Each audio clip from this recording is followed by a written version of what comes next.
आता हे फर्स्ट कसं काय हे करायचं, वरती घेऊ ना, हे काढून ठेवायचं हे.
बरोबर.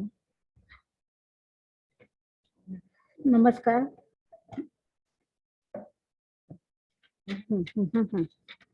नमस्कार. MVSM YCMOU 62333 या संस्थेमार्फत मी SY BCom आणि SY MCJ या सर्व विद्यार्थ्यांचे स्वागत करते. मी सौ मंगला धुमाळ तुम्हाला EVS 201 या विषयाचे लेक्चर घेणार आहे. EVS 201 म्हणजे पर्यावरण अभ्यास. तर आपलं हे फर्स्ट लेक्चर आहे, त्यामुळे आपण थोडंसं आता प्रस्तावना पाहूया. या पर्यावरण विषयात थोडीशी माहिती घेऊया. आपल्या देशाच्या सर्वोच्च न्यायालयाने उच्च शिक्षणाच्या अभ्यासक्रमात पर्यावरण अभ्यास हा विषय सक्तीचा करावा असा निर्णय दिलेला आहे. त्यामुळे सर्वच विद्यापीठांनी हा विषय आपल्या अभ्यासक्रमात समाविष्ट केलेला आहे. पर्यावरण हा विषय मानव आणि विश्व यांच्या जगण्याशी निगडीत असलेला आणि महत्त्वाचा विषय आहे. आपल्या विद्यापीठानेही सर्वच पदवी शिक्षणक्रमासाठी पर्यावरण अभ्यास या विषयाचा द्वितीय वर्षाच्या अभ्यासक्रमात समाविष्ट केलेला आहे. पर्यावरण अभ्यासक्रमातून आपण पर्यावरणाविषयक विविध संकल्पनांचे अध्ययन करणार आहोत. तसेच जागतिक व स्थानिक समस्यांचाही अभ्यास करणार आहोत. पर्यावरण हा विषय आपणास नवीन नाहीये. पर्यावरण म्हणजे काय, तर आपल्या अवतीभोवती सातत्याने अनेक बदल घडत असतात. हे आपण नेहमीच पाहतोय. हा बदल नैसर्गिक असतो किंवा मानवनिर्मित असू शकतो, पण बदल हे होतच राहतात. आपण या विषयाची रूपरेषा थोडक्यात पाहूया. आता आपण दोन प्रकारच्या पर्यावरणाच्या संकल्पना बघणार आहोत. त्या आहेत नैसर्गिक आणि सामाजिक पर्यावरण. याचबरोबर परिस्थितिकी इकोसिस्टीम ही संकल्पनाही आपण अभ्यासणार आहोत. त्यानंतर आपण पर्यावरण व समाज यांचा परस्पर संबंध हा विविध दृष्टिकोनातून अभ्यासणार आहोत. यात प्रामुख्याने उत्क्रांतीवाद आणि पर्यावरणवादी दृष्टिकोन, तंत्रज्ञात्मक बदल बघणार आहोत. तसेच समाज, तंत्रज्ञान आणि पर्यावरण यांचेही परिणाम आपण पाहणार आहोत. पर्यावरण संरक्षण, संवर्धन आणि निसर्ग याविषयी आपण जाणून घेणार आहोत.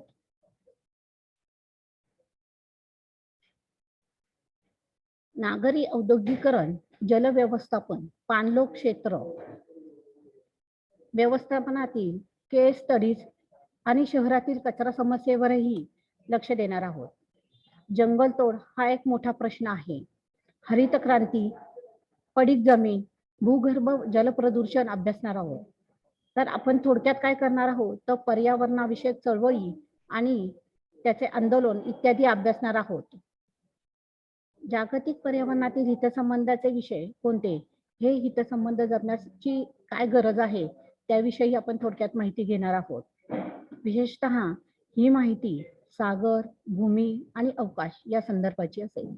तसेच आपण वातावरणातील फेरबदल, हे हरितगृहे व त्याचे परिणाम व वादविवाद अभ्यासणार आहोत. आपण जैविक विविधता ही संकल्पना व तिच्याशी निगडीत समस्या, परिणाम व वादविवाद अभ्यासणार आहोत.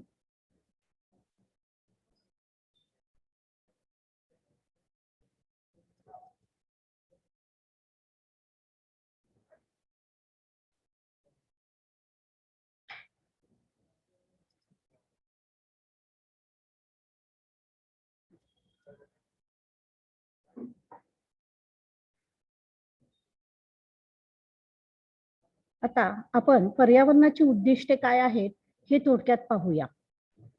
तर पर्यावरणाची उद्दिष्ट म्हणजे काय हे कसे सांगता येईल किंवा पर्यावरणातील घटक ओळखता येतील. पर्यावरणाची व्याख्याही करता येईल. पर्यावरणातील विविध घटकांमधला संबंध स्पष्ट करता येईल. परि परिसं परिसंस्थेतील ऊर्जेचे स्तोत्र व विनिमय कसे होतात हे स्पष्ट करता येईल. पोषक द्रव्यांचे चक्रीकरण कसे होते हे स्पष्ट करता येईल.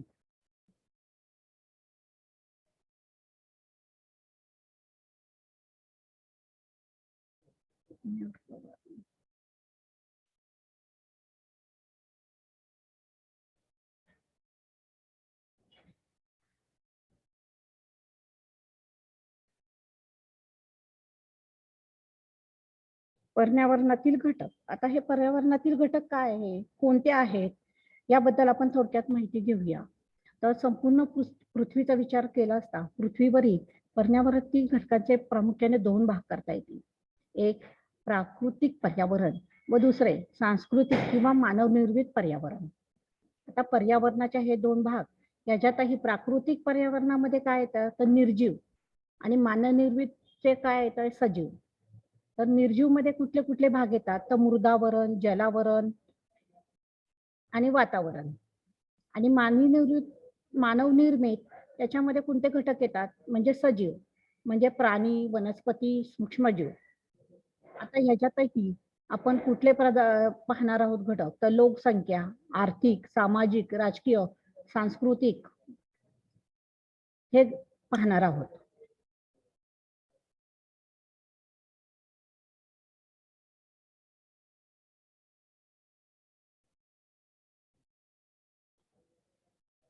आता आपण पहिल्यांदा पाहणार आहोत मृदावरण. आता मृदावरण म्हणजे काय तर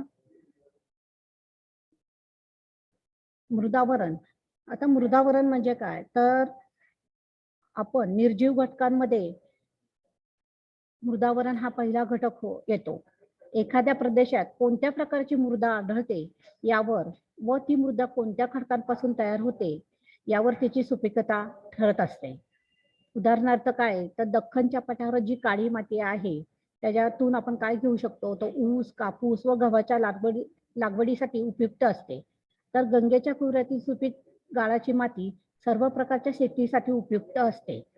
परंतु नंतर वाळवंटाच्या रेताड मातीत कोणत्याच वनस्पती उपयुक्त नसतात. तर एवढेच नव्हे तर मानवी वस्त्याही तिथे दुर्गम व डोंगराळ भागात कमी प्रमाणात आढळतात. खनिज संपत्ती ही प्रादेशिक भूगर्भातील खडकांवर अवलंबून असते. उदाहरणार्थ रूपांतरित खडकांमध्ये धातुजन्य खनिजे आढळतात. तर दगडी कोळसा, नैसर्गिक तेलाचा संबंध प्रस्तरीय खडकांशी येतो. वातावरण आता वातावरणामध्ये काय आढळतं आपल्याला तर पृथ्वीभोवती असलेले वायुमंडळ म्हणजेच वातावरण. या वायुमंडळात नायट्रोजन, कार्बन डायऑक्साईड व हे प्राणवायू आपल्याला आढळतात. वायू अत्यल्प म्हणजे कमी प्रमाणात आढळतात.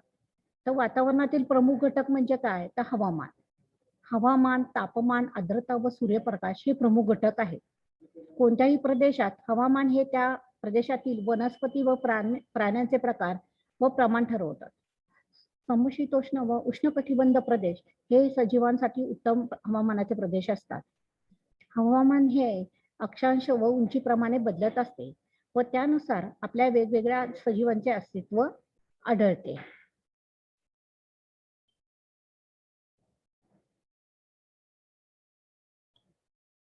आता सजीव घटक मध्ये काय काय येतं तर वनस्पती, प्राणी व सूक्ष्म जीवांचा समावेश असतो. तसेच दुसरं म्हणजे सांस्कृतिक पर्यावरण. हे म्हणजे मानवाने तयार केलेले पर्यावरण असते. मानवाने स्वतःच्या पर्यावरणाचा उपयोग स्वतःच्या गरजा पुरवण्यासाठी सतत केलेला दिसतो व याच प्रयत्नातून त्यांनी स्वतःचे असे वेगळे पर्यावरण तयार केलेले आहे. या सर्व कार्यासाठी त्याने नैसर्गिक पर्यावरणाचा वापर केलेला आढळतो. मानवनिर्मित पर्यावरणाच्या प्रमुख घटकांमध्ये लोकसंख्या, अधिक सामाजिक, राजकीय व तांत्रिक घटकांचा समावेश होतो. मानव हा इतर सर्व प्राण्यांपासून त्याच्या बुद्धी कौशल्यामुळे वेगळा आहे व त्याचे पृथ्वीवर स्वतःचे असे वेगळं स्थान आहे. लोकसंख्या. आता लोकसंख्येचा आपण विचार केला तर आपली लोकसंख्या भरपूर आहे. जसे माणसाचे औद्योगिक क्रांतीमुळे आर्थिक सुबत्तता आली आहे, राहणीमान वाढले आहे, मृत्यूचे प्रमाण घटले आहे, यामुळे जगाची लोकसंख्या झपाट्याने वाढू लागली आहे. तर 1850 ते 1900 या 50 वर्षात जगाची लोकसंख्या 165 कोटींवर गेली व 1987 मध्ये हीच वाढ 500 कोटींवर पोहोचली.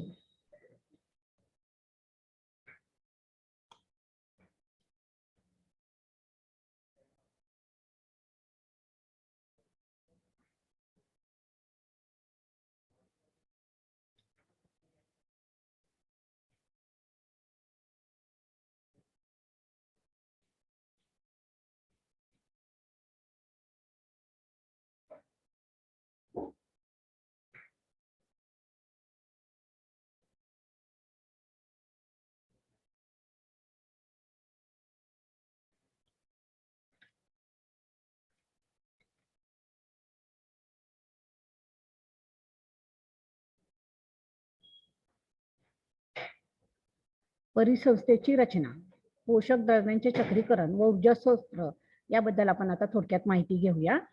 तर परिसंस्थेची रचना म्हणजे काय? तर सजीवातील व पर्यावरणीय घटकांशी असणाऱ्या परस्परांवर अवलंबून असणाऱ्या परिसंस्थांचा प्रकार, आकार व रचना साकार होते. वनस्पती व प्राणी यांच्यातील विशिष्ट संबंधास परिसंस्था रचना असे म्हणतात. कोणत्याही परिसंस्थेचा अभ्यास आपण भौगोलिक स्थान, वितरण, क्षेत्रफळ आणि काळाच्या संदर्भात केला जातो. पर्यावरणातील विविध घटकांमुळे एखाद्या परिसंस्थेत वैविध्यपूर्ण सजीव आढळतात. प्रतिकूल परिस्थितीमध्ये ही जैविक विविधता मर्यादित प्रमाणात आढळते. उदाहरणार्थ, उष्ण वाळवंटात किंवा उंच हिमालयातील पर्यावरण जीवजातींच्या अस्तित्वात पोषक नसल्याने फार थोड्या प्रमाणात व अत्यंत प्राथमिक अवस्थेतील जीव जाती, मुख्यतः वनस्पती आढळतात. उदाहरणार्थ, शेवाळी परिसंस्था चिरस्थायी असल्या तरी परिवर्तनशील असतात. कालप्रवाहात अजैविक व जैविक घटकांतील बदलांमुळे परिसंस्था रचनेत देखील बदल घडून येतात. त्याच्यात आपण थोडक्यात माहिती पाहूया त्याची. अजैविक घटक आणि जैविक घटक. आता अजैविक घटकामध्ये काय येतं? तर प्राकृतिक व नैसर्गिक घटकांचा समावेश असतो. हे सर्व घटक हवा, पाणी व जमिनीमध्ये असतात. घटकांचा प्रवेश वनस्पती व प्राण्यांच्या रचनेत होतो व यासाठी कार्यासाठी सौर ऊर्जेचा वापर केला जातो. द्वितीय भक्षक. जे प्राणी अन्नासाठी प्राथमिक भक्ष्यावर अवलंबून असतात त्यांना द्वितीय भक्षक असे म्हणतात. उदाहरणार्थ, कोल्हा, साप इत्यादी. तृतीय भक्षक. जे प्राणी अन्नासाठी प्राथमिक व द्वितीय भक्षकांवर अवलंबून असतात त्यांना तृतीय भक्षक असे म्हणतात. उदाहरणार्थ, वाघ, सिंह, गरुड इत्यादी. चौथा प्रकार म्हणजे सर्वभक्षीय. जे प्राणी वनस्पती व मांसाचा उपयोग अन्न मिळवण्यासाठी करतात त्यांना सर्वभक्षीय असे म्हणतात. उदाहरणार्थ, मानव.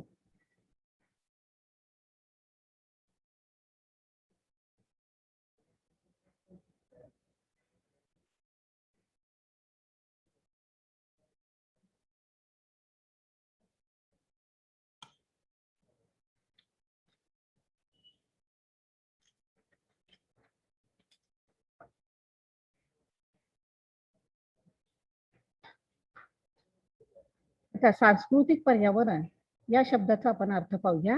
म्हणजेच मानवनिर्मित पर्यावरण. यात मानवाने त्याच्या बुद्धी कौशल्याच्या जोरावर नैसर्गिक पर्यावरणात केलेला बदल व त्यातून निर्माण होणाऱ्या कृत्रिम पर्यावरणाचा समावेश होतो.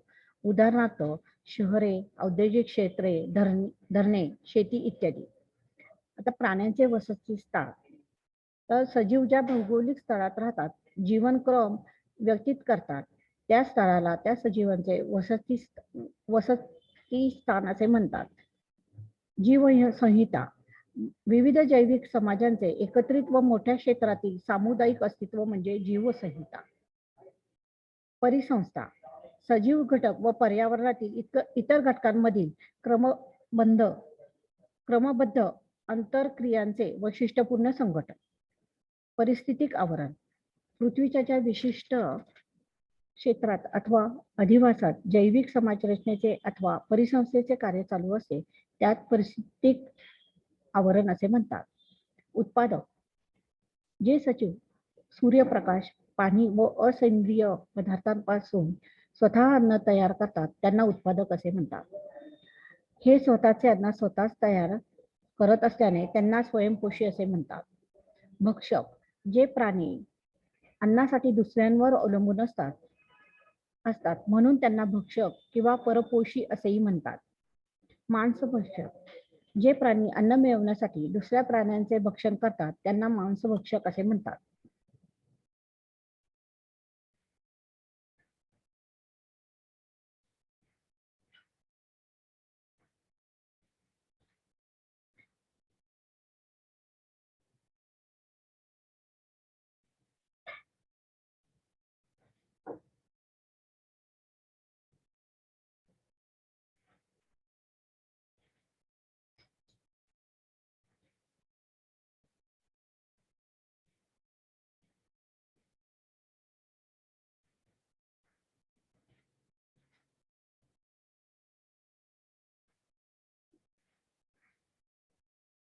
थोडक्यात आपण आज काय पाहिलं तर ग्रहमालेतील विविध ग्रहांपैकी पृथ्वीचे असे एक वेगळे स्थान आहे, कारण या ग्रहावर पाणी व जीवसृष्टी आढळते. पृथ्वीवरील जीवसृष्टीत मानवाचे स्थान वैशिष्ट्यपूर्ण आहे, कारण केवळ मानवानेच पृथ्वीवरील साधन संपत्तीचा वापर करून निसर्गाशी मिळते जुळते घेतलेले आहे. या प्रयत्नात मानवाने सभोवतालच्या परिस्थितीत म्हणजेच पर्यावरणात मोठ्या प्रमाणात स्थित्यंतरे घडून आणली आहेत. त्याचा परिणाम होऊन परिसंस्थांमध्ये असंतुलन निर्माण होऊन पर्यावरणाचा तोल विचलित झाला आहे. पर्यावरणाचे महत्त्व समजण्यासाठी पर्यावरणाचा अभ्यास महत्त्वाचा ठरतो. पर्यावरणात अनेक घटक आहेत व या सर्व घटकांचा अभ्यास विविध विषयांमधून केला जातो. यामुळे या शास्त्राची व्याप्ती व गती सतत वाढतच आहे. पर्यावरणाची व्याख्या. सर्वसाधारणपणे सजीवांच्या सभोवतालच्या परिस्थिती जी विविध घटकांनी बनलेली असते, या सर्व घटकांच्या परस्पर प्रक्रियातून एक एकत्रित स्थिती उदयास येते, तिला पर्यावरण असे म्हणतात. पर्यावरण शास्त्रात आपण कोणत्याही प्रदेशातील नैसर्गिक व सांस्कृतिक घटकांचा मानवी जीवनावर होणाऱ्या परिणामांचा अभ्यास करतो. पर्यावरणात जे विविध घटक आहेत त्यांचे प्रमुख दोन भाग आहेत. एक प्राकृतिक पर्यावरण, दुसरं सांस्कृतिक किंवा मानवनिर्मित पर्यावरण.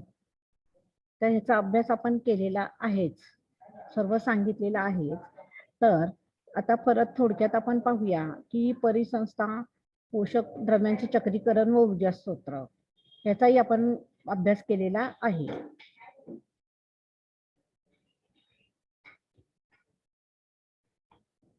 श्रेयस, बंद केलं मी. म्यूटचं दिसलंच नाही मला. हे म्यूटचं इथं आहे ना.